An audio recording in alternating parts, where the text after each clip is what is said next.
specialized in natural hazards, not only in mountain region, but natural hazards in generally. We can start, and I invite Dr. Habib Hussein for 30 minutes, I think. First for 30 minutes, and then another. Please, Professor. Okay, thank you very much, Professor Dan. So please confirm if you can see my screen. Yes. Okay, great.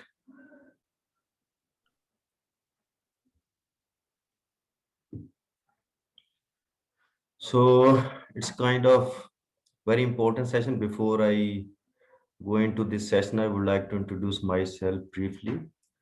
So my name is Abid Hussain. By academic training, I am economist. Have been working in mountain environments, mountain regions for last 17 years. So served in different roles. At the moment, for last 9 years, actually, I have been working with International Center for Integrated Mountain Development. This center has secretariat in Nepal. We work in 8 countries, wherever Hindu Kush Himalayan mountain ranges actually exist: Afghanistan, Pakistan, China, Nepal, Bhutan, India, Myanmar, and Bangladesh. 8 countries.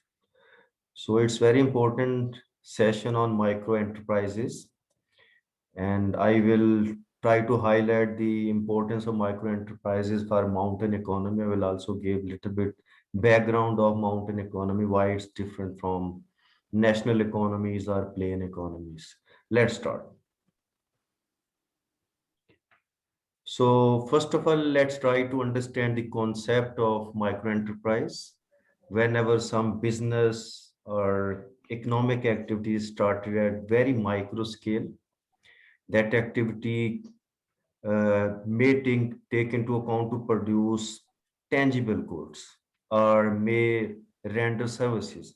Mostly in economics, we always define products into categories: goods and services. Goods are mostly tangible and services are not tangible, non-tangible thing which we render to people to serve them. So micro enterprises are very small scale, very micro level businesses or economic activities which focus on both manufactured goods or services. And it starts with very small capital investment and implies very less number of employees. So to further understand that, mostly it's taught in literature or you can see in books and all that, that micro enterprise is always linked with microfinance or microcredit. Okay, micro enterprise cannot be run without finance. It may be linked with microfinance or microcredit or not. It's not necessary that always microcredit or microfinance is required for micro enterprises. The entrepreneurs may invest by themselves also. If they have enough capital, they can invest with and run the micro enterprises without any support from credit or finance. Let's try to understand much more. So mostly three criteria are used to define enterprises. How these enterprises are categorized into micro enterprises or small enterprises or medium enterprises or larger enterprises. So main focus of this presentation is micro enterprise. If investment does not cross $34,000, it's an example from India. So first of all, in our region, particularly in Hindu Kush Himalayan region and several other regions also, particularly in developing country, mostly investment is the criteria. How much investment we are going to make in business, and based on investment, it's defined as whether it falls under micro enterprise category, small, medium, or large. I've just put one example from India that if any business or economic activity started with the investment of $34,000 and it does not cross that limit, it may be below that ceiling. So that will be categorized as micro enterprise. So another example of criteria of turnover. Turnover mean maybe if somebody has any background in accounting, so there are debit and credit entries. So all the entries in 1 year, for example, all debit entries and credit entries are added to get this added amount, overall amount or sum. So we will call it debit turnover and credit turnover. If credit turnover of any business, a small scale business, is less than 0.68 million USD, it may also be categorized as micro enterprise. These two criteria, both examples are taken from India. So definition of investment ceiling or the criteria of turnover may differ from one country to another country, because I belong to this region, have much more you can say expertise on this region, so that's why I have put examples from this region. So in terms of employees also, if employees are up to 10, if any business small activity employ 10 or less number of employees, it may be categorized as micro enterprise. Beyond 10, it will fall under small enterprise or medium enterprise or larger enterprise based on the number of employees. So some of the countries, they apply all these three criteria to categorize the businesses into categories, whether they are micro, small, and medium. Some countries adopt combination of one, two or two. Some they adopt only the single criteria. It depends on the region, country, and priorities of governments. Let's see the types of micro enterprises. So as I mentioned in terms of economics, so we can categorize into two categories: manufacturing, if tangible products are manufactured. For example, food vendors or non-food vendors, shopkeepers, micro businesses in agriculture are informal sellers. Informal sellers are also small vegetable sellers, fruit sellers, or small scale tangible products are being sold by those sellers. All those will come under the goods category. If they are selling some tangible goods, it means that fall in the manufacturing category of micro enterprise. We will call this enterprise is manufacturing enterprise. If some enterprises, for example, particularly in mountain areas, small business point, they are only providing guidance to tourism. We can say that they are providing tourist guides who guide tourists on tourism activities. Those type of activities which don't produce any tangible good, but they are rendering services. Those type of enterprises will be clubbed under the category of service rendering enterprises. If we take into account environment, so we can categorize into two categories. First one is conventional micro enterprises. So most of the enterprises in mountain areas, even in other areas, plain areas and all that, are conventional micro enterprise. Environment is not the center or focus of enterprise. Business or economics is the center of enterprises. If environment is taken into account, and environment is one of the key features. Some enterprises also take into account social aspects. So we can call those enterprises also environment friendly or sustainable enterprises. If enterprise take into account environment together with economic returns, then that enterprise can be called as green micro enterprise or clean enterprise or environmental friendly enterprise.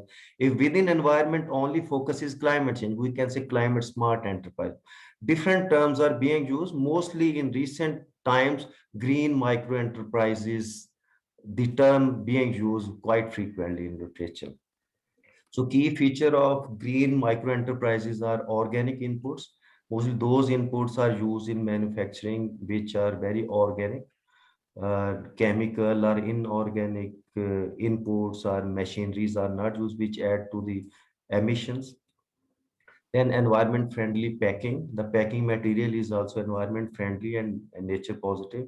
Then organic and safe products. For example, organic food production. If some company or some farmer enterprise, they are growing organically, they are packing that food products in organic material and they are supplying using environment friendly transportation, or they are using clean energy. We can call those organic and safe products. Avoiding any harmful waste. Waste is bigger problem in mountain areas. That's why waste is also very important to take into account green micro enterprises, how waste is being managed. Then nature promoting, nature positive are aligned with environmental policies. If especially related to environment policies, all countries have NDCs, nationally determined contributions. All countries, they have agreed to reduce the emissions. So a lot of countries, especially in our region, they have their own policies and guiding documents to reduce the emissions.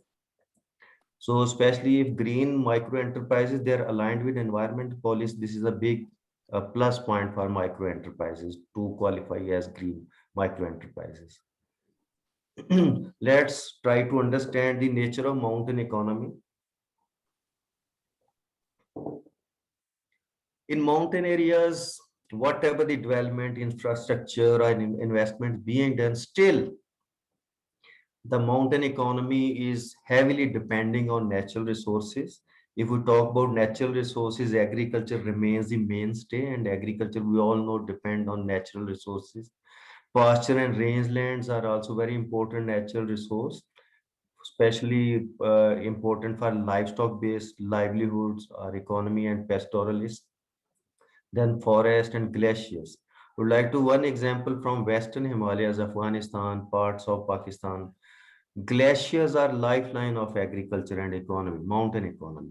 95% agriculture and economy, mountain economy are dependent on glacier-fed irrigation systems. Those traditional irrigation systems are called cools. So in short, mountain economy and livelihoods are heavily dependent, still heavily dependent on natural resources. Then mountain ecosystems are highly vulnerable to climatic and non-climatic shocks and changes. This is one of the key features. If we compare to plain areas or national economies, they, for example, plain areas, some of the hazard we can predict, we have early warning systems, we can have enough time to prepare. But in mountains, flash floods, floods, earthquakes, very little time we have to respond to these shocks and overall changes, for example, demographic changes and climatic changes. And mountain areas remain highly vulnerable to these type of shocks. Niche products, this is one of the key difference between the mountain economy and non-mountain economy. In mountains, production scale is very small. In niche valleys, pockets, small scale production is being done, particularly in agriculture. The scale of production is very less. And for farmers, it's very difficult to achieve the economies of scale. For example, transportation, they are growing in on small scale and transportation costs are very high. Then varying agroecological condition in mountains, it's one of the key feature. For example, if one area, X area we consider in mountains, we cannot generalize any of the data for whole of that area, even but within one region. If we consider one region, in that particular region, from one valley to another valley, conditions will drastically change in terms of agroecology, because conditions depend on the nature of mountains, the vegetation on mountains, slope of mountains, aspects of mountain. Aspect mean the direction of mountain. It's towards the sun side, or settlements are living on other side. The exposure of sun is very less. All these conditions depend on the nature of that particular area in mountains. So any survey, any information from any region of the mountain areas, so we cannot generalize. It's very difficult to generalize. That's why in mountains, very specific situation analysis are required to assess. Then varying access to institutional services, it depends on topography and connectivity. market hubs, collection centers, extension services, or other associated networks like mobile services and all that. It all varies from one valley to other valley, even within one mountain range, particularly in developing countries. So we cannot take it as a kind of a blanket approach to consider for mountains. So inadequate skilled labor force in mountain areas, particularly in developing countries, from mountain areas out migration rate is very high, especially youth, male youth, they are out migrating to other areas for socioeconomic aspirations or maybe because of climate change. On climate change, we have very limited evidences that climate change is inducing out migration. There are evidences, published evidences on displacement or a kind of a temporary migration. So, but most of the cases are showing that migration is actually driven by socioeconomic aspiration. Out migration is rate is very high, especially youth. And because of youth out migration and mostly old population is staying in mountain areas or women are staying in mountain areas, they don't have that advanced skills old population to adopt the technological advancement in economy. This is one of the constraint. Then emerging non-agriculture opportunities.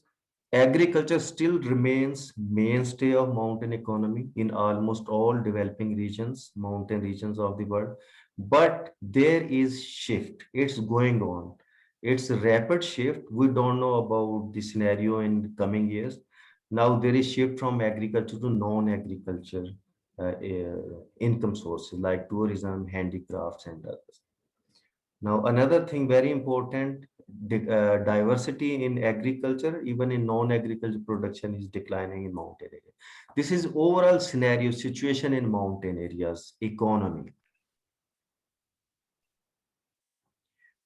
Out of those points I presented in last slide, only one point I have picked, how climate change is impacting mountain economy. We can see from Hindu Kush Himalayan region, several studies done by our center. So I have just put the narrative based statement based on those studies, avoiding the statistics. So climate change is resulting or influencing mountain economies and livelihoods through these factors: reduced crop productivity and agriculture income, then dependency on external food items and non-food items is gradually increasing. Now, mountain areas maybe, for example, income is less or more, independent of income. Some people are poor and some people are richer in mountain. I'm just giving an example. If dependence on external food and non-food items is high, even people are richer in mountain areas, it will not qualify that mountain area to be food secure. That mountain area will remain vulnerable to food insecurity. Because in mountain areas, climatic hazard and natural hazards may induce landslides, may result in broken bridges, road connectivity can be destroyed. In that case, even people have income, but food supplies from other areas will be disconnected and they may not have physical and economic access to, even they have economic access, they will not have physical access to food. So it will push them in transitory food insecurity. So that's why dependence on external food items is not considered good in economic assessments of any mountain area. In mountain areas, there is rise in food price because of climate-induced hazards, particularly floods and drought. During that period, food prices rise rapidly. It also has impact on the health, food intake of mountain areas. Then increase indebtedness. In case of climate change, if crops are ruined, damaged, infrastructure is broken, livestock is eroded, mostly households who borrowed from some formal and informal sources, they face long-term indebtedness because they cannot return loan to those sources. All of the things are damaged. They don't have adequate access to other financial services like insurance. If those type of risks are not covered, then they will be facing long-term indebtedness. Then in mountain areas, very important to understand women's vulnerability also. In the case of climate change induced hazards, taking into account that point which I presented in last slide, that out migration rate of youth is very high, particularly active male members. In that case, most of the workload is on women. If women are handling household and agricultural or economic activities together, if some hazard happens, that push those women's and that household particularly into extreme vulnerability. So land abandonment rate is also very high in mountain areas because of out migration of economically active out migration, and climate change has triggered this land abandonment in mountain areas. One of the factors. Loss and damages, we all know that if there is hazard, for example, luck for flood, it will have huge impact on the infrastructure of that area. So let's try to understand why micro enterprises are appropriate for mountain economy. I mentioned that in mountain areas, production or products are niche, very small scale. Transportation costs are very high. We can say overall transaction costs are very high. For example, if farmer is producing very small amount of any product, it will be very difficult for that farmer to transport that product to market and even to plain areas because of high transportation cost, because transportation cost is mostly higher than the cost or higher than the value of that product. One option, if farmers they are doing collective activities, there are several factors which are impacting collective activities of farmers also. But why micro enterprises are important? Micro enterprises will eliminate or reduce those transportation or transaction costs, because if micro enterprises are established in same areas very close to production zones, that will reduce the transportation and transaction cost for producers. If farmers are doing collective activities and they are supplying raw material to very close by established processing units, it will ultimately result in the enhanced income for farmers or non-farming producers. That's why in the case of niche production, always local micro enterprises are very important and very suitable for mountain areas.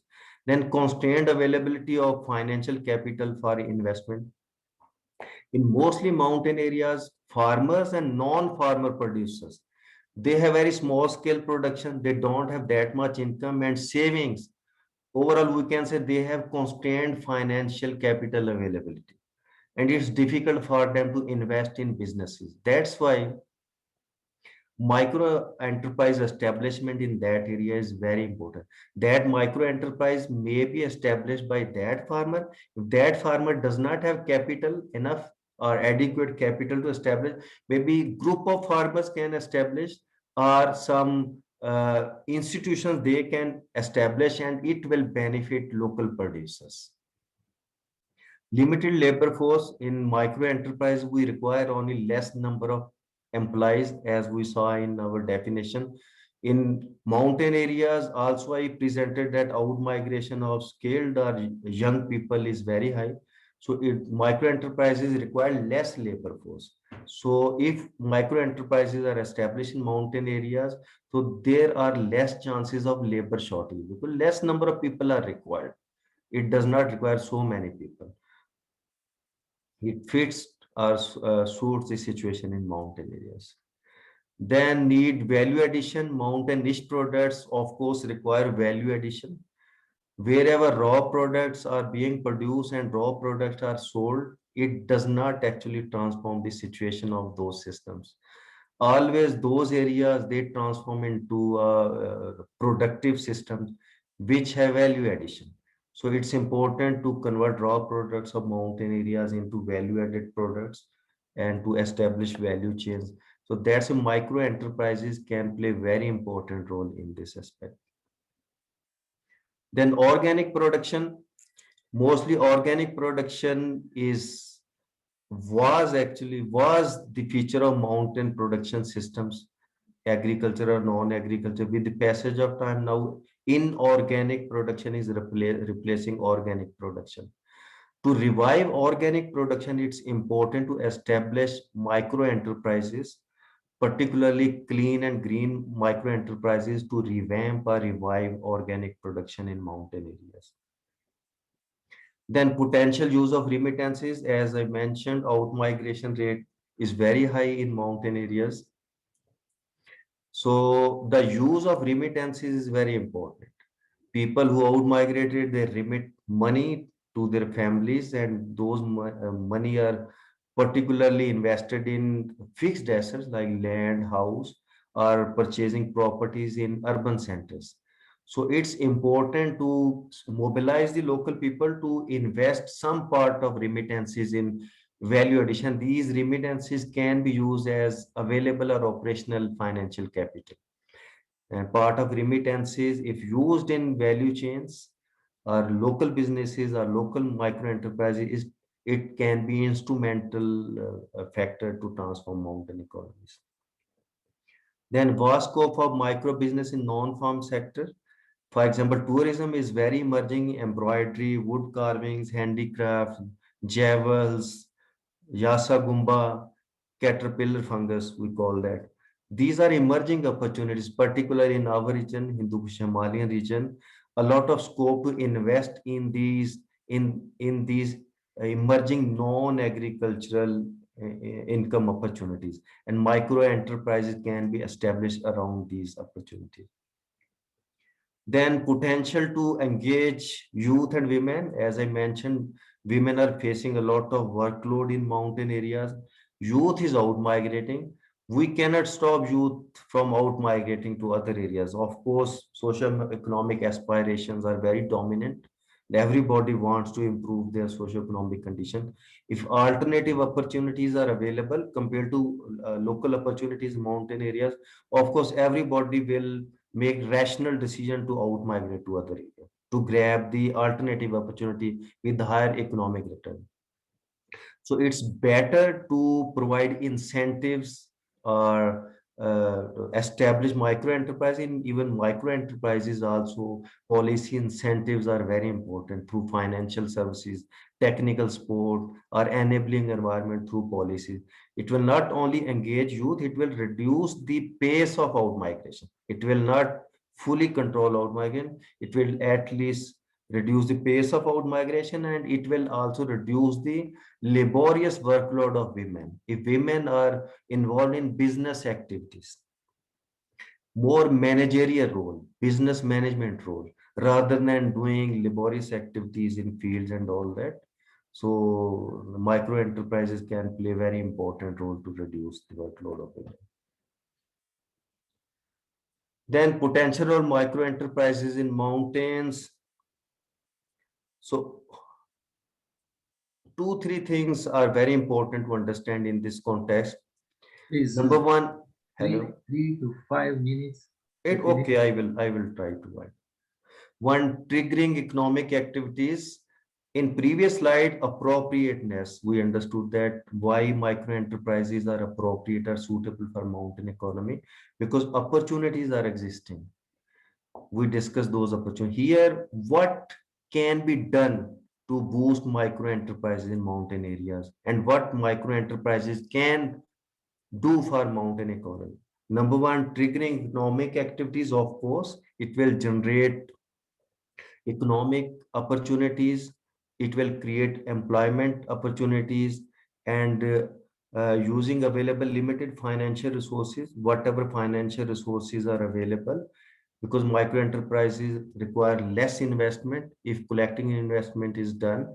So those resources can be used efficiently, particularly tapping the labor force in several areas. After this pandemic, out migrants, they return to their areas of native areas. So they are facing layoffs. Layoffs mean partial or full unemployment. So that labor force may also be used. And mountain areas may also be mainstreamed in policies through micro enterprises. If micro enterprises are successful, piloting is successful, small scale experiments are successful, policymakers will realize that mountains and micro enterprises can play a very important role in national and regional economy. Of course, these micro enterprises and mountain economy will be mainstreamed in national economies. Of course, very important role micro enterprises can play to reduce poverty, food insecurity, and economic vulnerability of mountain communities, and it can also make significant contribution to national economies. Several countries, I would like to give one example from Pakistan. 54% area is mountain area, and mainly plain areas are contributing to national economy. If local opportunities, mountain areas are tapped, so mountains will also be able to contribute significantly to national economies. For policies, it's important to understand the mountain context. Mostly policy instruments are generic. They do not take into account mountain areas, mountain specificities.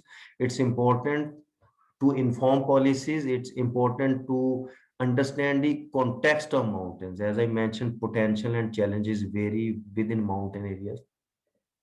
And another thing, mountain specific data and data on economic development indicators are also very scarce in mountain areas. Some mechanism and frameworks are required to understand. Then assessing, tapping the comparative and competitive advantage of mountain areas is also very important. Mountain products, very important point, may not be having comparative advantage because of several reasons. Input supply to mountain areas have high transportation costs, may be expensive compared to the same products available in plain areas. So in terms of price and cost, mountain products may not have comparative advantage, but they may have competitive advantage.